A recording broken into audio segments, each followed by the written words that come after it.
Odayım. Ona bu şey.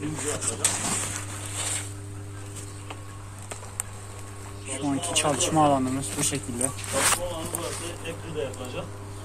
Zaten güvenlik amaçlı 6 taktik var.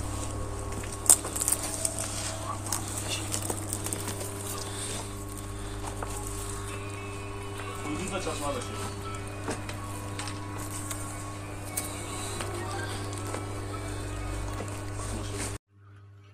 16.07.2023 Pazar günü saat 17.30'da Fider 10 Koseveli XLP kablo patlamıştır. Ondan kaynaklı Fider 9, Fider 15, Fider 14, Fider 12, Fider 11, 13 ile birlikte zarar görmüştür bu fiderler.